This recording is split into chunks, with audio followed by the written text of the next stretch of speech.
Nah, sahabat Bawaslu, setelah tadi kita sudah berbincang bersama Bapak Safrudin dan membahas bagaimana jatuh bangunnya melakukan pembinaan, perekrutan Panwascam.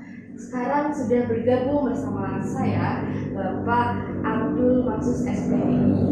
Beliau selaku Koordinator Divisi Pengawasan Humas dan Hibal Bawaslu Kabupaten Pemalang. Selamat siang Bapak. Siang Mbak Amel. Bagaimana Pak kabarnya Pak? Alhamdulillah sehat. Alhamdulillah. Nah, saya mengajak sahabat Bawaslu ini Pak untuk mendengarkan bagaimana cerita Bapak terkait dengan pelaksanaan pengawasan pilkada khususnya di Kabupaten Pemalang tahun kemarin nih Pak. Nah, Bapak kan selaku Koordif pengawasan ya Pak, pengawasan Humas dan Hibal. Nah, mungkin bisa diceritakan sedikit bagaimana pengawasan secara umum dari awal tahapan sampai dengan akhir tahapan pada pilkada kemarin, Pak. Terima kasih. Di pilkada kemarin yang baru kita laksanakan ya, penghitungnya pada tanggal 9 ya, Desember tahun 2020. Ini sebenarnya kan tahapan lanjutan ya. Itu pilkada yang semestinya dilaksanakan pada bulan September karena ada wabah corona, kemudian dilanjutkan ya, sempat ditunda dan dilanjutkan pada bulan Desember. Jauh sebelum itu Bawaslu sudah melakukan standar tata laksana pengawasan, langkah-langkah apa yang akan dilakukan untuk melakukan pengawasan semua tahapan ya, baik dari rekrutmen badan ad hoc di jajaran KPU, PPK, PPS, kemudian dilanjutkan pada tahapan pemutahiran data pemilih, kemudian tahapan kampanye, pencalonan kampanye, dan sampai pada penghitung dan rekapitulasi. Semua sudah diatur, sudah direncanakan oleh Bawaslu dengan menggunakan standar tata laksana pengawasan. Dan alhamdulillah itu bisa kita jadikan sebagai patokan ya, sebagai pedoman melaksanakan pengawasan. Di samping memperhatikan indeks kerawanan pilkada atau pemilihan yang sudah dirilis oleh Bawaslu RI, itu juga menjadi standar ya pengawasan bagi Bawaslu Kabupaten Pemalang, agar potensi-potensi yang sudah dipetakan melalui KPD ini benar-benar bisa dideteksi sedini mungkin, dilakukan pencegahan sehingga bisa diminimalisir ya pelanggaran gitu. Baik Pak, dari tahapan pertama sampai dengan tahapan kemarin itu Pak, kan ada penyesuaian dengan situasi pandemi ya Pak. Ya. Nah itu apa yang menjadi perbedaan antara pandemi dan tidak pandemi, kemudian penyesuaiannya itu seperti apa Pak, khususnya di Kabupaten Pemalang sendiri pengawasannya? Oke, terima kasih. Jadi ini sebuah sejarah baru ya. Betul. Bagi bangsa ini, bagi negara yang tercinta ini, melaksanakan pemilihan ya di masa pandemi COVID-19.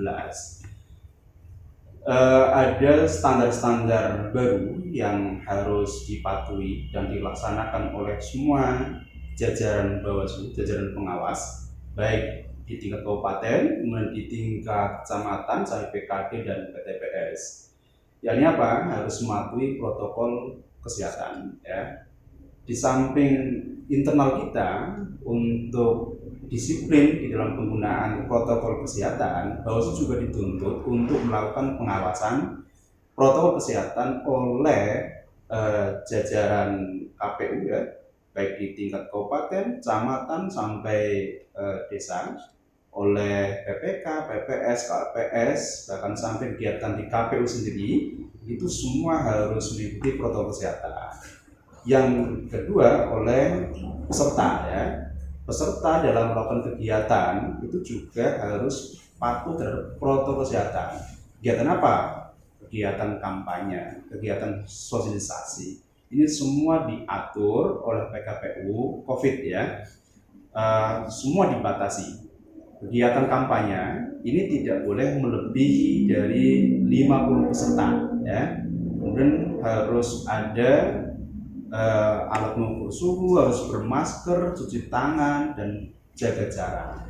Ini Bawaslu hadir ya di tengah-tengah kegiatan tahapan pilkada untuk memastikan bahwa proses itu berjalan sesuai dengan aturan main ya pilkada maupun aturan main terkait dengan protokol kesehatan pencegahan COVID-19.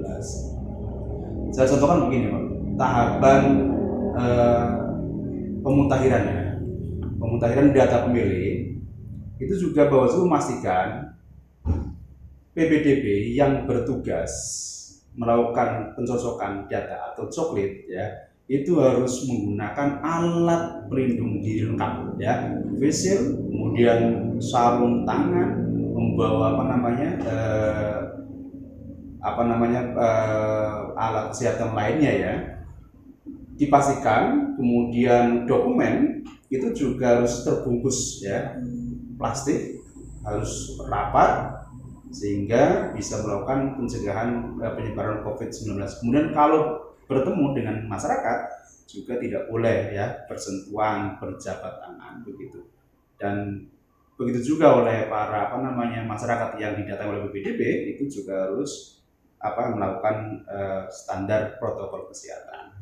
Itu dari sisi pemutahiran data pemilih. Kemudian di pleno ya, baik itu penetapan DPS, penetapan DPT, itu juga harus menggunakan protokol kesehatan ya. Di situ diatur oleh PKPU ya, PKPU 6, bagaimana kegiatan pleno ini harus sesuai dengan protokol kesehatan, yang hadir dibatasi ya. Bawaslu saja nggak bisa pimpinan itu hadir semua di kegiatan pleno, itu dibatasi maksimal 2 orang pimpinan yang ikut hadir dalam kegiatan pleno gitu. Kemudian di kegiatan-kegiatan lainnya ya, kegiatan kampanye juga sama. Atau sebelum kampanye itu ada pencalonan ya, tahapan pencalonan. Ini juga sama. Harus patuh terhadap protokol kesehatan. Pendaftaran ya, datang KPU, ini juga diatur siapa yang boleh datang ke sana. Yang bisa masuk ke gedung KPU itu siapa saja. Semua diatur, semua dibatasi ya. Tidak bebas ya, siapa saja bisa masuk gitu. Termasuk partai politik pengusung pun dibatasi, hanya ketua sama sekretaris yang bisa hadir ya mendampingi proses pendaftaran itu. Jadi ini bedanya ya, pilkada di era COVID, di era pandemi sama di era yang sebelum pandemi. Mungkin orang itu kalau mau daftar ke KPU ya itu diiring rame-rame gitu. Ada yang pakai becak mungkin ya, arak-arakan macam-macam ya. Ini di pandemi itu hal yang dilarang, tidak boleh, saya kira itu. Intinya apapun tahapannya protokol kesehatan nomor 1 ya Pak? Ya, semuanya. Nah, sesuai dengan penjelasan Bapak nih mengenai penyesuaian protokol kesehatan, apakah ada tantangan baru atau mungkin bisa dikatakan sebagai hambatan dalam pelaksanaan pengawasan di pilkada tahun kemarin, Pak? Ya, kalau tantangan itu ya lebih ini kan lebih menantang ya untuk pilkada di era COVID ini. Ini menyangkut apa? Keselamatan manusia, ya. Keselamatan penyelenggara, keselamatan pengawas, ya, diri kita. Itu kan harus dipastikan dulu. Jajaran pengawas itu di semua tingkatan itu dipastikan dia patuh terhadap keselamatan dirinya, gitu ya. Patuh terhadap protokol kesehatan, disiplin, ya. Ini juga tantangan, ya. Dipastikan jajaran kita itu menggunakan APD lengkap, gitu kan. Patuh terhadap protokol kesehatan. Karena sebelum kita melakukan pengawasan, ya, menyangkut keselamatan orang lain, kita pastikan diri kita itu ya sudah patuh terhadap protokol kesehatan. Nah, ini yang kadang-kadang kesulitannya itu menyadarkan pada masyarakat pemilih ya, untuk patuh terhadap protokol kesehatan. Terbukti di lapangan itu kami jajaran Bawaslu itu ada beberapa kegiatan kampanye yang dihentikan gara-gara tidak patuh terhadap protokol kesehatan. Malah itu kemarin ada 8 kegiatan kampanye yang dihentikan ya melalui surat peringatan. Ya, ada SP, surat peringatan karena tidak patuh terhadap protokol kesehatan, sehingga terpaksa harus mengeluarkan surat jajaran kami untuk dipatuhi protokol. Kalau tidak patuh maka dihitung 1 jam, dipastikan kegiatan itu harus bubar kalau tidak mematuhi terhadap peringatan dari jajaran pengawas. Kalau terkait dengan tantangan terkait dengan aturan main pilkada, saya kira masih tidak jauh berbeda ya, yang di luar protokol kesehatan. Yang umpamanya terkait pelanggaran ya, money politik, kemudian kerawanan lainnya, itu ya tidak jauh berbeda. Yang hal yang baru ini terkait dengan protokol kesehatan. Dari pengawasan yang telah dilakukan oleh jajaran pengawas kemarin nih Pak di Kabupaten Pemalang, itu pada tahapan apa sih Pak yang paling banyak memunculkan dugaan pelanggaran, baik itu pelanggaran kesehatan, pelanggaran protokol kesehatan maupun pelanggaran pada pilkada lainnya Pak? Jadi hampir setiap tahapan itu ada pelanggaran gitu kan. Dari sisi rekrutmen pengawas ad hoc, Bawaslu juga menemukan dari sisi penyelenggara ad hoc di jajaran KPU, PPK, PPS juga menemukan diduga si pendaftar ini menjadi pengurus partai politik. Bawaslu melakukan pengawasan, menganalisis, mencari barang bukti. Setelah terbukti disampaikan KPU untuk tidak direkrut karena ada tadi potensi pelanggaran sebagai pengurus partai politik. Kemudian dari sisi pemutahiran data pemilih, Bawaslu Malang juga menemukan banyak pelanggarannya. Ada PPDB yang tidak mencoblos secara langsung. Ada PPDB yang mencoblos tapi diwakilkan kepada orang lain, dan itu direkomendasikan oleh Bawaslu untuk diganti atau dicoblos ulang oleh petugas yang memang benar-benar sah di SK-kan oleh KPU. Dari sisi DPT daftar pemilih tetap, Bawaslu juga menemukan ada beberapa data atau daftar pemilih yang tidak memenuhi syarat ternyata masih masuk di dalam DPT, dan itu sudah kami rekomendasikan ke KPU untuk ditindaklanjuti. Dan sebaliknya data yang seharusnya ini memenuhi syarat ternyata tidak masuk di dalam DPT. Kampanye menggunakan fasilitas negara itu Bawaslu juga menemukan itu kemudian dibahas di Gakumdu itu sampai diproses cuma memang berhenti di pembahasan kedua. Kemudian di hari tenang itu juga ada beberapa laporan money politik itu kemarin itu di hari tenang itu kami itu sibuk dengan perkara money politik, ada 3 kasus itu tapi memang itu tidak bisa dilanjut karena berhenti di pembahasan kedua saya kira itu kemudian di pungut hitungnya juga sama ada. Jadi setiap tahapan itu potensi pelanggaran itu ada, dan itu sudah terbukti, sudah kami rekomendasikan ke penyelenggara teknis kalau itu memang terkait dengan penyelenggaraan gitu.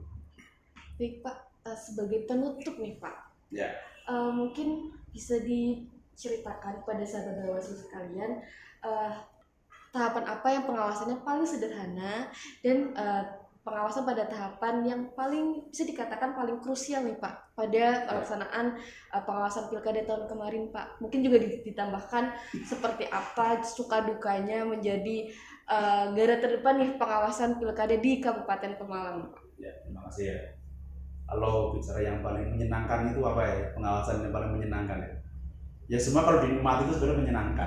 Profesi pekerjaan itu kalau dilaksanakan dengan tanggung jawab nanti akan ringan Tapi kalau ini sudut pandang saya itu yang paling ringan pengawasannya itu di laporan dana kampanye Ringan dalam arti begini, karena kita dibatasi oleh undang-undang, tidak bisa masuk sepenuhnya dan undang-undang tidak memberikan amanat untuk masuk secara detail terhadap laporan dana kampanye Kemarin itu kan karena sudah melakukan makanya sistem online jadi Bawaslu itu hanya memastikan bahwa LADK ini disampaikan sesuai dengan tepat jadwal ya, tepat pada waktunya begitu.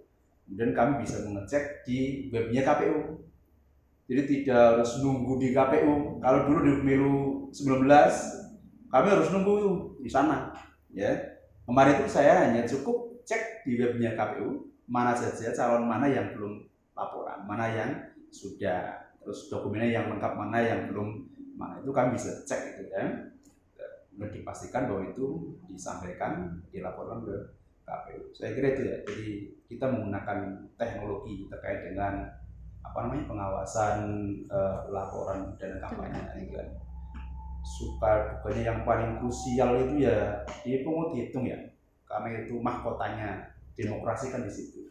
Di pungut hitung itu jangan sampai ada orang-orang yang punya hak suara kemudian tidak bisa menyalurkan, atau kita itu kan mengawal hasil ya pungut hitung itu sesuai dengan apa yang ada di TPS. Dipastikan tidak ada perubahan baik di tingkat PPK maupun di tingkat KPU, gitu kan.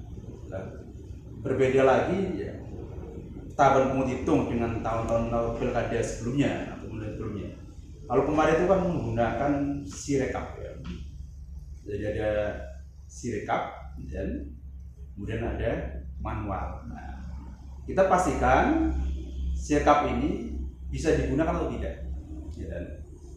Karena di PKP sudah diatur itu kan. Kalau nanti rekap di PPK, mestinya kalau Sirekapnya itu lancar dari TPS, maka basis itu nanti menggunakan Sirekap. Begitu juga di tingkat KPU-nya, rekap di KPU-nya.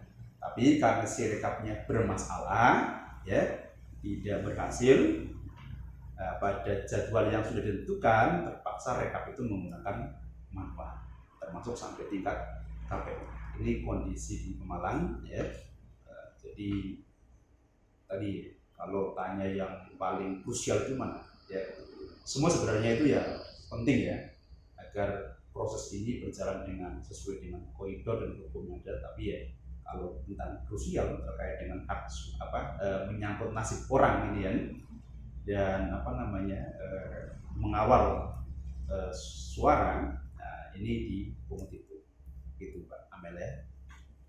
Baik, sahabat Bawaslu, kita sudah mendengar bersama bagaimana cerita, bagaimana pengalaman dan suka dukanya melaksanakan pengawasan pilkada khususnya di Kabupaten Pemalang dari Bapak Maksus. Bapak, terima kasih banyak waktunya. Ya, sama-sama Mbak Amel.